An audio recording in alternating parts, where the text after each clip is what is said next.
Thank you for joining us on the Master Series. So let's get started with your first interview.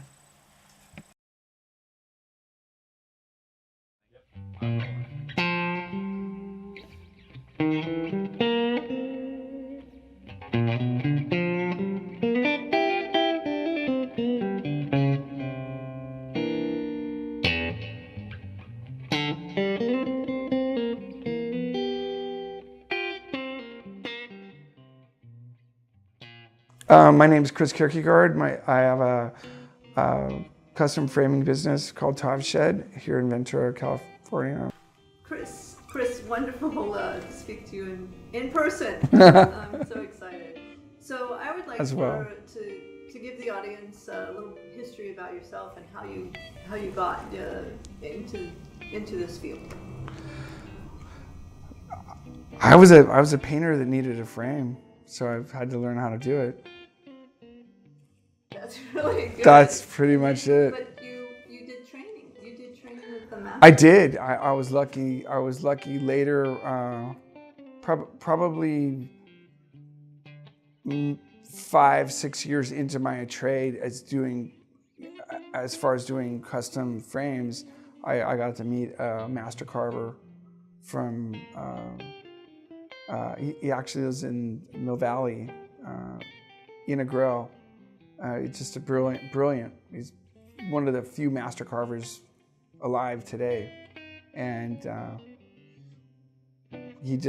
I stayed at his house for like 8 days and carved in his. He had a little studio. There were 3 of us, and he had these this frame's one of them. He had expectations and said, "Do it, do it or don't." But he pulled back a certain curtain for me, as far as saying, do it, do what you do. Yeah. So I don't. So you met him through the university? I met him actually. I had a friend that was when I was doing art restoration. I've done art restoration, as well as framing my whole life. I mean, as far as, my business. And I heard about him, and he has a school that he would take in people every once in a while, and a few students here and there. And just, I was lucky enough to study with him. So you applied, and then how long it wasn't just for 3 days? Oh, no, it was eight. I think it was 8 days. I stayed at his house. We stayed at a hotel. I took one of my employees. It's like sharpening your saw, right? They say go back and, I'd been a wood carver. I'd been doing stuff, and I just needed to. I felt like there was that one extra layer that I wasn't getting, and I found out about him, and he had a school of, taking a few students a year, and, just for like a week, and we got to carve with him, and it changed my life. So you were a student at the university in Santa Barbara? I went to school as a marine biology major, and then got to have one of the best conversations in my life with my dad, who's a chemical engineer guy, like just saying, all of a sudden, you're going to be an art major. You know what I mean? And it was the most brutal conversation I've ever had in my life. And at the end of it, I was so mad at him about like taking me to task, like proving that I get to be an art guy. And he's like, I just wanted to hear that you meant it. Like, it was great. So I grew up in a very semantic, sort of brutal life. Yeah. But it paid out. It was good. So I get stuck in it. You did art as a teenager? I just as a hobby. I never, I was a student, a straight A student. I got good grades and just was a biology guy. I never took an art class in my life until my second year at UCSB. And all of a sudden, but I mean, I'd always painted. I always was involved in it. I just, I never had, academia doesn't really allow you a lot of time to parcel out, art classes and stuff like that. So it didn't interest me. In high school, I'd see the art classes and go, nope. So I just did it on my own. But so I guess I've had people say you always were that. It just, it took a while for you to figure it out, and yeah. But I think I have a super balance. One of my favorite things to be tethered by is science and biology. All of that stuff is I think it's been the most beneficial thing in my life. Art is selfish. It's fun, but if you balance it out with a few other cool things like understanding what you're doing with materials, and yeah, that was a gift that I got from my family for sure, is that like chemistry and understanding stuff like that. So that's what I'd like to talk about, is that working and operating at that master level, whether you're a painter or ceramics or photography. How do you think differently? You just asked from people that know best. How do you become a master? I think one of my favorite lessons that I've ever learned was that nobody ever learned anything while they were talking. So you listen, and then stuff happens. I think for me that's, and prone to being verbose.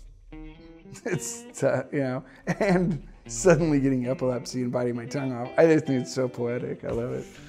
I mean, it hurts, and it's a new thing for me. So, but yeah, I do think there's got to be some humor in it all. Of listening, talk. That's how you learn. That's how I learned my best lessons, by just not talking. Yeah. Within my craft, I would just say this: it's rigid. There's nothing. The thing that inspires me about being involved with this is that it is absolutely rigid. There's no new materials. There's no new solutions. It's all been figured out. I mean, really, like pre-Renaissance stuff. Like, it just is what it is. It's wood, and it's paying attention to what you do, and that's it. It's chalk, fat, clay, gold, and water, and a chisel. And that's it. That's all it is. It's never gonna ever, you can't improve on it. And that I just think is really amazing. So if I was gonna say one of the most inspiring things that my master carver told me was, you're gonna wake up and the thing you have to do today is no different than, the guy that had to do it 500 years ago. You have to just do it. Draw it, carve it, enjoy it. But it's I think the link of how simple it is to history, is inspire. It either inspires you or it doesn't. If you want to be someone that wants to improve this widget, this little thing, it's not the right craft to be involved in, because they figured it out a long time ago. You just got to get up and just do it. But it's fun. Yeah, I think it's all. Go ahead. It's all inspiring in that moment when you have to create something for a piece of artwork. Yeah, I think that's the one of my favorite things. As being as far along as I am in the world, is not defining those lines between dance helping my daughter in track, blah, frames, or I just, it doesn't interest me at all to draw a line between any of them. They just seem like the same thing to me, and I got caught off guard realizing that, like suddenly just going, I'm not defining any of this stuff anymore. I used to just draw lines between everything. And then when you do, yeah, I don't know. I guess if you could decide not to and make it a plan, then you're gonna recognize when you just, in hindsight, look back and realize that you don't draw lines between stuff, that's a gift. I think that's like the best gift in my life, is that suddenly everything's a blur of, intent and execution, and do it like you meant it, so whatever it is. So it's kind of like a philosophy of life. Yeah, I guess. I got stuck in that. Well, yeah, I got the worst last name in the world as far as that, as far as philosophy. Yeah. Teaching that to your kids to not have separation. Teaching it's a philosophy of life. And you have that conversation that being a master in everything, because it's a certain thought. Exactly. Yeah. No, I think. Yeah, it's. I don't know. I can't say it better than you did. So what am I going to do? I just said yes.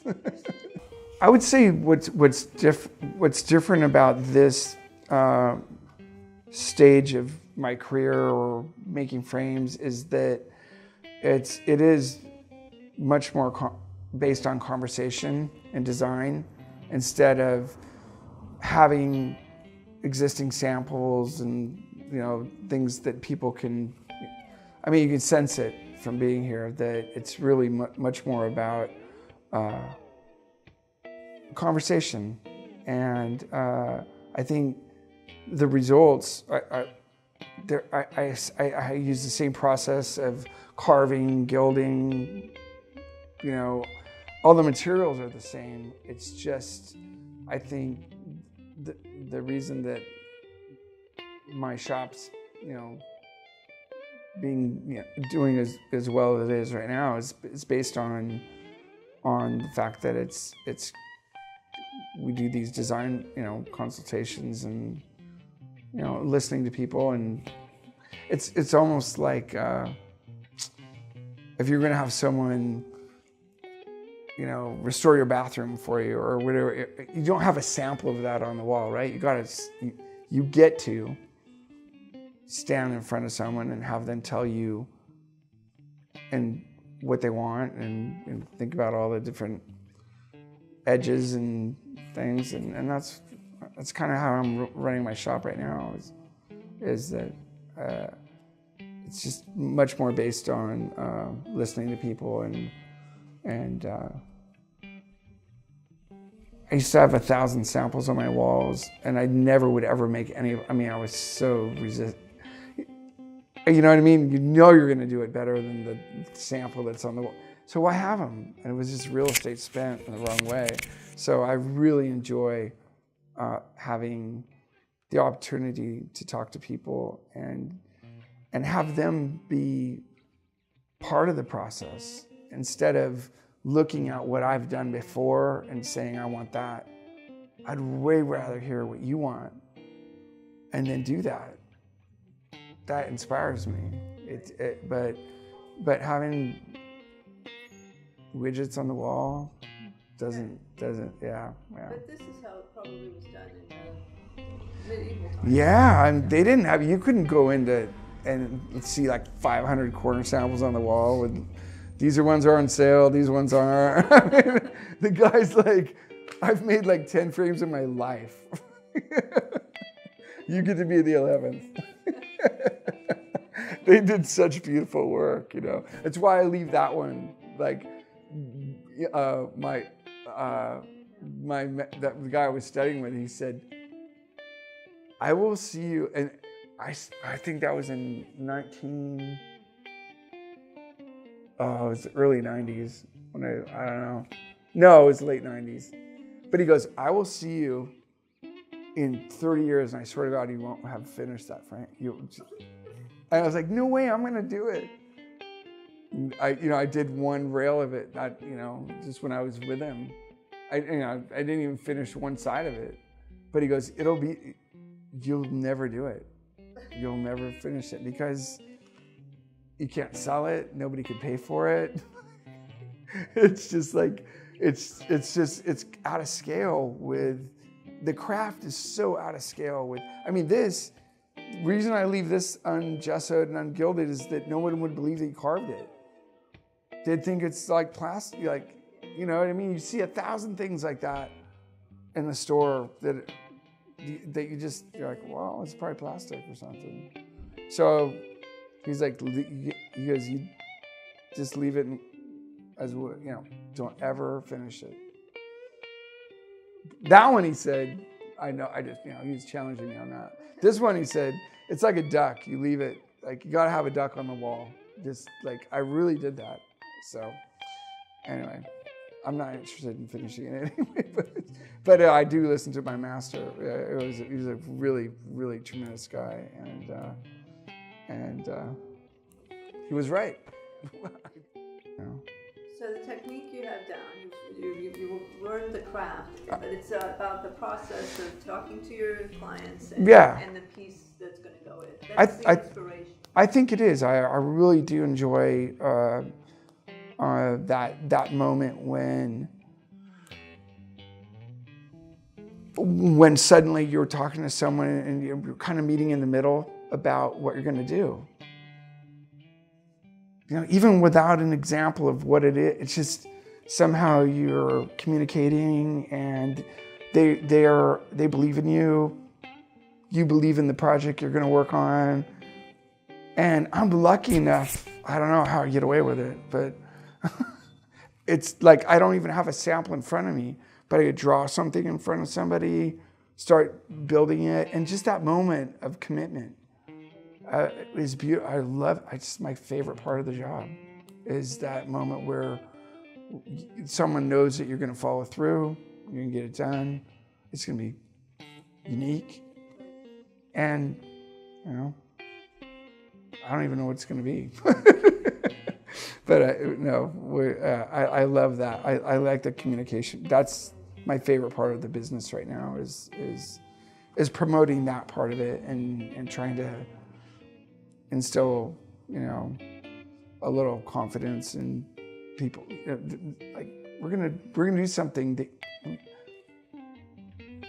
who knows what it's gonna be, but we're gonna talk about it together. And I think that's a great. I've noticed that about this particular trade is that there's art, the people that paint or make things, photographs, anything, and they're the artists or perceived as the artists. But there's a great need for a collector to be part of the process. And I think people really enjoy being part of that design process of saying, okay, there's gonna be this piece of art, but now I'm part of it too. I get to, without just picking out a frame sample, but really designing something. And I have some tremendous clients that know so much about art history. They really actually can do it. They couldn't go into a commercial frame shop and find that conversation that we're going to have because it doesn't exist. So do you sign your? I do. Sign your book? All right, that's exciting. I do. Let's see. You want to do it? I'll teach you right now. All right. Really? You can do it. I just go like this.